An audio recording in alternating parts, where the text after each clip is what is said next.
الصلاۃ والسلام علیک یا نبی اللہ وعلی آلک واصحابک یا نور اللہ۔ درود پاک پڑھنے کے بے شمار فضائل و برکات ہیں۔ مکی مدنی سرکار صلی اللہ تعالی علیہ وسلم کا فرمان خوشبودار ہے۔ جب جمعرات کا دن آتا ہے تو اللہ عز و جل فرشتوں کو بھیجتا ہے جن کے پاس چاندی کے کاغذ اور سونے کے قلم ہوتے ہیں۔ وہ جمعرات اور شب جمعہ یعنی جمعرات کی رات اور جمعے کا دن، یہ جو دن ہے جمعرات کا دن اور شب جمعہ جو اب رات گزر رہی ہے، اس رات کو پڑھنے والے، اس دن اور اس رات کو درود پاک جو پڑھتے ہیں ان پر کثرت سے درود پاک پڑھنے والوں کے نام لکھتے ہیں۔ گویا فرشتے جمعرات کے دن اور شب جمعہ درود پڑھنے والوں کے نام لکھنے کے لیے زمین پر تشریف لاتے ہیں جن کے پاس چاندی کے کاغذ ہوتے ہیں، سونے کے قلم ہوتے ہیں۔ پھر کیوں نہ ہم ان دنوں میں ان لمحات میں کثرت کے ساتھ درود پاک پڑھیں۔ آئیے مل کر محبت کے ساتھ بآواز بلند درود پاک پڑھ لیں۔ صلو علی الحبیب صلی اللہ تعالی علی محمد صلی اللہ علیہ وسلم۔ بصرہ میں ایک بزرگ رحمت اللہ تعالی علیہ مسکی کے نام سے مشہور تھے۔ ان کو لوگ مسکی کہا کرتے تھے، اور مشک کو عربی میں مسک کہتے ہیں، لہذا مسکی کے معنی ہوئے مشک بار، یعنی مشک کی خوشبوؤں میں بسا ہوا۔ یعنی بزرگ کو لوگ خوشبوؤں والا کہتے تھے۔ وہ بزرگ ہر وقت خوشبودار اور مہکا مہکے رہتے تھے، لوگ ان کے قریب آتے انہیں خوشبو آتی تھی، یہاں تک کہ وہ جس راستے سے گزر جاتے وہ راستہ بھی مہک اٹھتا، وہ راستہ بھی خوشبودار ہو جاتا، اور جب داخل مسجد ہوتے تو ان کی خوشبو سے لوگوں کو معلوم ہو جاتا کہ حضرت مسکی رحمت اللہ تعالی علیہ تشریف لائے ہوئے ہیں۔ اچھا، کسی نے عرض کی کہ حضور آپ کون سی خوشبو لگاتے ہیں اور اس خوشبو پر کتنا خرچ کرتے ہیں؟ تو اب حضرت مسکی نے کیا کہا؟ کہتے ہیں میں نے آج تک کبھی خوشبو نہ خریدی ہے نہ لگائی ہے۔ میرا واقعہ بڑا عجیب و غریب ہے۔ میں بغداد معلیٰ کے ایک خوشحال گھرانے میں پیدا ہوا۔ جس طرح امیر لوگ، امراء اپنی اولاد کو تعلیم دلواتے ہیں، میری بھی اسی طرح تعلیم ہوئی۔ میں بہت خوبصورت بھی تھا اور با حیا بھی تھا۔ میرے والد صاحب سے کسی نے کہا اسے بازار میں بٹھاؤ تاکہ لوگوں سے گھل مل جائے اور اس کی حیا کچھ کم ہو۔ چنانچہ مجھے کپڑا بیچنے والے تاجر کی دکان پر بٹھا دیا گیا۔ ایک روز ایک بڑھیا نے کچھ قیمتی کپڑے نکلوائے، پھر بزاز یعنی کپڑے والے بزنس مین سے کہا کہ میرے ساتھ کسی کو بھیج دو کہ جو پسند ہوگا انہیں لینے کے بعد قیمت اور کپڑا ہم واپس کر دیں گے۔ گھر لے جاتے ہیں مختلف کپڑے اور جو چوز کرنا ہوگا چوز کر لیں گے۔ اب وہ کپڑے کے جو تاجر تھا اس نے، حضرت مسکی کہتے ہیں میں نوجوان تھا، مجھے بھیج دیا اس بڑھیا کے ساتھ۔ میں بڑھیا کے ساتھ جب گیا تو وہ مجھے ایک عظیم الشان محل میں لے آئی، اور اس میں ایک بہت ہی ڈیکوریٹڈ آراستہ کمرہ تھا۔ میں وہاں چلا گیا، کیا دیکھتا ہوں کہ زیورات سے آراستہ خوش لباس ایک جوان لڑکی تخت پر بچھے ہوئے قالین پر بیٹھی ہے۔ تخت و فرش سب کے سب زرعی ہیں، ڈیکوریٹڈ ہیں، اس قدر نفیس تھا کہ میں نے پہلے ایسا کمرہ کبھی نہیں دیکھا تھا۔ مجھے دیکھتے ہی اس لڑکی پر شیطان غالب ہوا، وہ ایک دم میری طرف لپکی اور مجھے برائی کے لیے آمادہ کرنے لگی، بے حیائی اور بدکاری کے لیے آمادہ کرنے لگی۔ میں نے گھبرا کر اس لڑکی سے کہا اللہ سے ڈر، مگر اس پر شیطان پوری طرح مسلط تھا۔ جب میں نے اس کی ضد دیکھی تو گناہ سے بچنے کے لیے میں نے ایک تجویز سوچی۔ ذرا غور کریں، میرے جو نوجوان یہاں بیٹھے ہیں، آج حال یہ ہے کہ نوجوان گناہ کرنے کے لیے موقع تلاش کر رہا ہے، ایسے جگہوں پر، ایسے اڈوں پر جاتا ہے جہاں بے حیائی اور بدکاری ہو، اور اس با حیا اور خوش شکل نوجوان کو آفر کی جا رہی ہے بے حیائی کے لیے، بدکاری کے لیے، دیکھنے والا بھی کوئی نہیں، کمرہ بھی بند۔ مگر اس نوجوان کو خوف خدا کیسا تھا؟ کہتے ہیں کہ میں نے اب ایک تجویز سوچی، اب کیا کروں؟ کہتے ہیں میں نے کہا کہ مجھے استنجا خانے میں جانا ہے، مجھے ٹوائلٹ میں جانا ہے۔ اس نے، اس جو شہزادی تھی، اس نے آواز لگائی تو بہت ساری کنیزیں آ گئیں، کہا کہ اپنے آقا کو بیت الخلا تک لے جاؤ، میں اس ٹوائلٹ میں جب جاتا ہوں تو وہاں جا کر مجھے کوئی بھاگنے کی راہ نظر نہیں آئی کہ میں کیسے نکلوں گا۔ اب میں اس عورت کے ساتھ بدکاری نہیں کرنا چاہتا تھا، اپنے رب سے ڈر بھی لگ رہا تھا، حیا آ رہی تھی، عذاب جہنم کا خوف تھا، اب کرتا کیا؟ کہتے مجھے ایک ہی راستہ نظر آیا، وہ یہ کہ میں نے استنجا خانے کی نجاست جو ہے وہ اپنے منہ پر مل لی، اپنے کپڑوں پر مل لی، اور جب خوب آنکھیں نکال کر میں باہر آیا ان لوگوں کنیزوں کو ڈرانے لگا تو وہ سارے گھر والے مجھے پاگل سمجھنے لگے، یہ کون ہے جو اپنے جسم پر اپنے منہ پر استنجا خانے کی غلاظت لگا رہا ہے؟ اب جناب انہوں نے اسے باندھ کر مار مار کر محل کے باہر پھینک دیا۔ وہ نوجوان کہتا ہے کہ جب یقین ہو گیا کہ سب چلے گئے، میں نے اپنے کپڑے اور بدن کو دھویا، پاک کر لیا، اپنے گھر چلا گیا۔ یہ بات میں نے کسی کو نہ بتائی، لیکن رات جب میں خواب میں سویا تو کیا دیکھا کہ کسی کہنے والے نے کہہ رہا ہے، کوئی آواز آئی مجھے کہ تم کو حضرت سیدنا یوسف علیہ نبینا علیہ الصلوۃ والسلام سے کیا ہی خوب مناسبت ہے، اور کہتا ہے کیا تم مجھے جانتے ہو؟ میں نے کہا نہیں۔ تو انہوں نے کہا کہ میں جبرائیل ہوں۔ حضرت جبرائیل علیہ الصلوۃ والسلام تشریف لائے، اس کے بعد انہوں نے میرے منہ اور جسم پر اپنا ہاتھ پھیر دیا، اسی وقت سے میرے جسم سے مشک کی بہترین خوشبو آنے لگی۔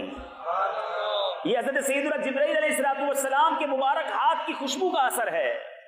بیٹے بیٹے اسلامی بھائیوں ذرا غور کیجئے، ایک وہ لوگ تھے کہ جنہیں گناہ کرنے کا موقع ملا، بدکاری اور بے حیائی کا موقع ملا، دروازہ بھی بند تھا، کوئی دیکھنے والا نہ تھا، مگر ان کے دل میں یہ خیال راسخ تھا کہ اللہ دیکھ رہا ہے، میرا رب مجھے دیکھ رہا ہے۔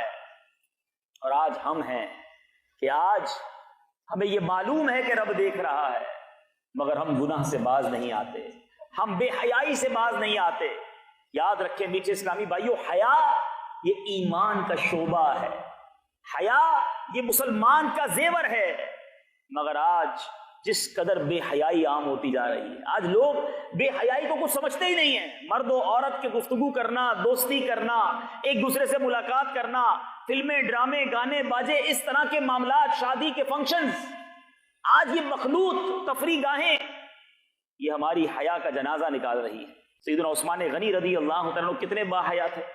آپ نے جمعے کے خطبے میں ایک لقب سنا ہوگا، کامل الحیاء والایمان، یعنی وہ شخصیت جو حیا اور ایمان میں کامل تھے۔ کیسے کامل تھے کہ ایک بار سرکار دو عالم صلی اللہ تعالی علیہ وسلم اپنے گھر میں تشریف فرما تھے، ایک چادر آپ نے اوڑھی ہوئی تھی، اور ریلیکسنگ موڈ جو ہوتا ہے انسان کا، پیر وغیرہ لمبے کر کے، پیارے آقا علیہ الصلوۃ والسلام اس ایک ریلیکسنگ حالت میں تشریف فرما تھے۔ حضرت ابوبکر صدیق رضی اللہ تعالیٰ عنہ آئے، پیارے آقا سے انہوں نے گفتگو بھی کی، نبی پاک نے انہوں نے جواب بھی ارشاد فرمایا۔ تھوڑی دیر ہوئی تو حضرت عمر فاروق تشریف لائے، پیارے آقا اسی حالت میں رہے اور سلام دعا بھی ہوئی، بات چیت بھی ہوئی۔ پھر حضرت عثمان غنی رضی اللہ تعالیٰ عنہ آئے، نبی پاک بیٹھ گئے، اپنی چادر کو تبدیل کیا ہیں۔ حضرت عائشہ صدیقہ رضی اللہ تعالیٰ عنہ عرض کرتی، حضور حضرت ابوبکر صدیق آیا آپ ویسے ہی رہے، حضرت عمر فاروق آیا آپ اسی حالت میں رہے، حضرت عثمان غنی آیا آپ نے اپنے لباس کو مزید بہتر کیا، اس کی کیا وجہ ہے؟ ارشاد فرمایا کہ میں اس سے حیا کیوں نہ کروں جس سے فرشتے حیا کرتے ہیں۔ اللہ عز و جل کے فرشتے بھی حیا کرتے ہیں۔ آپ فرماتے ہیں کہ عثمان بہت حیادار شخص ہے، اگر میں اسے اسی حال میں اجازت دے دیتا تو یہ اندیشہ تھا کہ اس کی ضرورت پوری نہ ہوتی، یعنی وہ بغیر بات چیت کیے واپس چلے جاتے۔ بیچے بیچے اسلامی بھائیوں، یہ ہیں ہمارے اسلاف، یہ ہیں ان کی حیا۔ حضرت عبداللہ بن عامر ربیعہ رضی اللہ عنہ فرماتے ہیں کہ ہم محاصرے کے دن، جب حضرت عثمان غنی کا شہادت سے پہلے محاصرہ ہوا، کہتے ہیں حضرت عثمان غنی رضی اللہ عنہ کے پاس تھے، آپ نے فرمایا اللہ عز و جل کی قسم، میں نے نہ تو زمانہ جاہلیت میں کبھی بدکاری کی اور نہ ہی اسلام قبول کرنے کے بعد، بلکہ اسلام قبول کرنے کے بعد میری حیا میں مزید اضافہ ہوا۔ اسلام لانے سے پہلے بھی آپ با حیا ہیں، اسلام لانے کے بعد حیا میں اضافہ ہو رہا ہے۔ مگر آج ہمارا حال کیا ہے؟ یہ ہماری آنکھوں کی بے حیائیاں، یہ ہماری زبان کی بے حیائیاں، ہماری کانوں کی بے حیائیاں ہمیں برباد نہ کر دے۔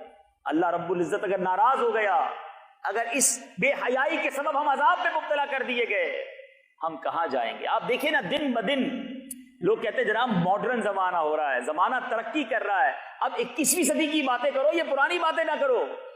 لیکن سچ بتائیے، جیسے جیسے جدت آتی جا رہی ہے، یہ بے حیائی بڑھتی جا رہی ہے۔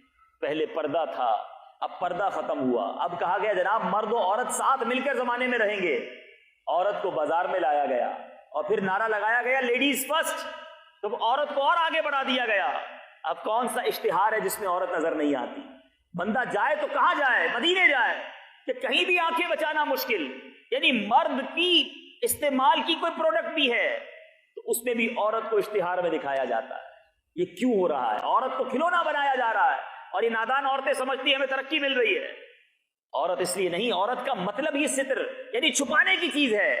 مگر آج ہم اپنے گھر کی خواتین کو بھی بے پردگی کرواتے ہیں اور خود ان آنکھوں سے بے حیائی کرتے ہیں۔ ذرا غور کیجئے، یہ آج کا موضوع تھوڑا ہے انوکھا، ہو سکتا ہے اسلامی بھائی سوچ رہے ہوں کہ یہ کیسا ٹاپک ہے، لیکن یہ واقعی ایسا درد، ایک ایسی تکلیف ہے جو مسلمانوں میں بڑھتی جا رہی ہے، اور اگر اس کا سد باب نہ کیا گیا تو ایسا نہ ہو کہ ہمارے ہاتھ سے جو ہماری یہ تھوڑی بہت بھی جو ہمارا کلچر، ہمارا خاندان، ہماری محبتیں ہیں، یہ بے حیائی کے سبب تباہ اور برباد ہو جائیں۔ آپ دیکھیں یورپ کا کیا حال ہو گیا ہے، مغربی ممالک کا کیا حال ہو گیا ہے، وہاں کوئی گھر گرہستی کا تصور ہی نہیں ہے، وہاں بالکل مادر پدر آزادی والا ماحول ہے، حیا نام کی کوئی چیز نہیں۔ ہم مسلمان ہیں اور حیا ہمارا زیور ہے، حیا ہمارے اسلام کا حسن ہے۔ نبی پاک علیہ الصلوۃ والسلام کیسے حیا دار تھے۔ حضرت عثمان غنی رضی اللہ عنہ کی حیا کا یہ عالم ہے، تو وہ آقا جو حضرت عثمان غنی کے بھی آقا ہیں، ان کی حیا کا عالم کیا تھا؟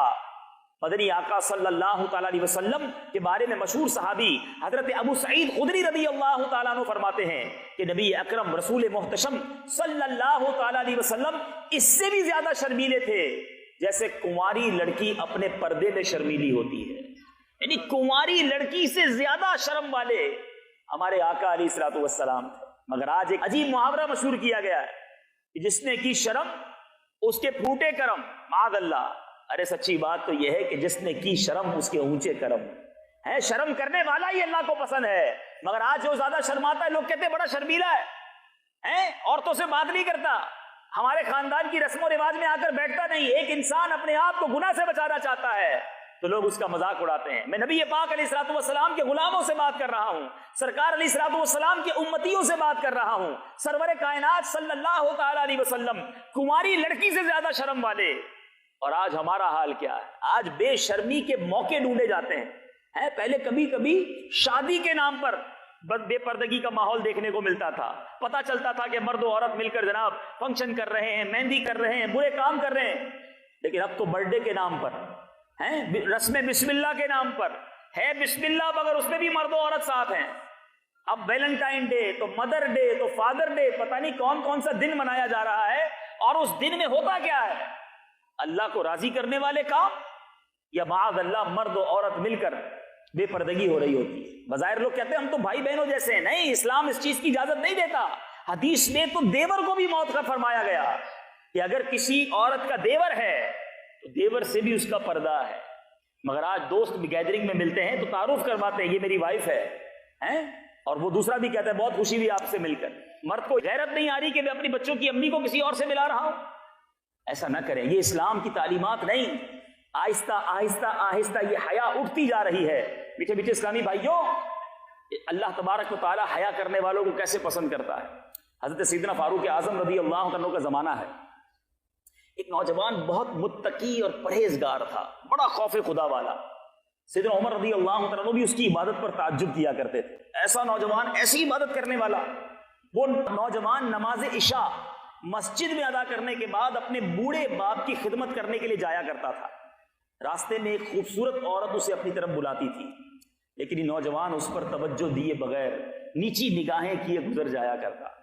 ایک دن وہ نوجوان شیطان کے وسوسے اور اس عورت کی دعوت پر برائی کے ارادے سے اس کی جانب بڑھا، لیکن جب دروازے پر پہنچا تو اسے اللہ تعالیٰ کا یہ فرمان عالی شان یاد آ گیا۔ پارہ 9 سورہ اعراف آیت نمبر 201 میں اللہ تبارک و تعالیٰ ارشاد فرماتا ہے ان الذین اتقوا اذا مسهم طائف من الشیطان تذکروا فاذا هم مبصرون، بے شک وہ جو ڈر والے ہیں جب انہیں کسی شیطانی خیال کی ٹھیس لگتی ہے ہوشیار ہو جاتے ہیں، اسی وقت ان کی آنکھیں کھل جاتی ہیں۔ اب یہ آیت مبارکہ جب اس کو یاد آئی، اللہ تعالیٰ کے خوف کا اس قدر غلبہ ہوا کہ بے ہوش ہو کر گر گیا۔ ابھی برائی کی نہیں ہے، آگے بڑا خیال آیا، خوف خدا سے بے ہوش ہو گیا۔ جب بہت دیر تک گھر نہیں آیا، بوڑھا باپ تلاش کرتے کرتے اس نوجوان تک پہنچا، اس نوجوان کو گھر سے اٹھا کر گھر تک لایا۔ جب اسے ہوش آیا تو والد نے پوچھا ماجرا کیا ہے، بے ہوش کیوں ہو گئے تھے؟